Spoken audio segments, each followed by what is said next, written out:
I never thought my life would lead me here. I never thought I would be the girl running through the night, leaving everything behind, carrying nothing but fear, hope, and the last pieces of my sanity. I am a 20-year-old girl raised in a strict Muslim family. And this is the story of how I escaped an arranged marriage to a man who was 62 years old. A man chosen for me. Not by me. After my first post about wanting to run away, everything around me tightened. The walls felt closer. The air felt heavier. And the fear that someone in my family might see what I wrote kept me frozen. My brother uses social media, and my cousins lurk online all the time. The chances of them finding my post were small, but not zero. One slip, one screenshot, one whisper, and everything would collapse. So I stayed quiet. I watched. I planned. I endured. Home became a cage. My parents hovered over me like guards. My relatives came and went, reminding me of duty, honor, tradition. My brother watched me with suspicion, as if he could sense something shifting inside me. I felt like every step I took was being measured. Every breath I exhaled was being monitored. They called it protection. I knew it was control. And still, somewhere under all that fear, a part of me stayed awake. A part of me knew that if I did not leave soon, my life would no longer belong to me. The wedding plans were moving quickly. The older man they wanted me to marry was already preparing everything. My parents said I should be grateful. They said I should obey. They said this was my purpose.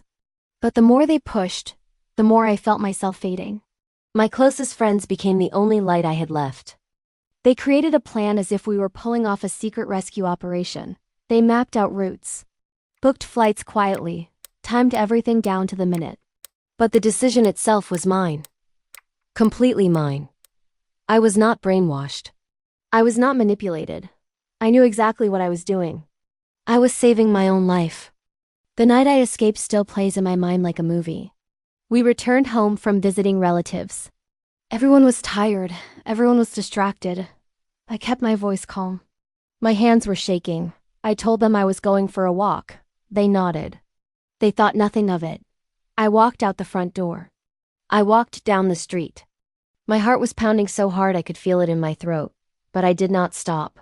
I did not look back. Just a few streets away, a friend was waiting in a parked car. The door opened. I got inside. And in that one moment, everything I had been terrified of, everything I had been planning for, finally began. We drove straight to the airport under the cover of darkness. Booking a cab would have been too risky, too obvious. Having a friend waiting gave me the freedom to run the moment I had the courage to walk out. My friends had already booked the flights in a way that would not raise suspicion. The chaos happening with airlines that week only added to the surreal intensity of the escape. I did not know the perfect route. I only knew I needed to survive. I needed to get out of the country before anyone could drag me back. Australia became the destination that meant safety, distance, a new beginning. After I landed, the messages started. The calls. My parents, my brother. Demanding answers. Accusing me of betrayal. I replied once. Only once. I told them leaving was my decision. I explained why. And I said I would only speak again if they were willing to respect my choices and accept that my future belongs to me. Now I am here. In a new place. Far from home. Far from the life I escaped. I'm scared sometimes. I am relieved often. And I am finally free.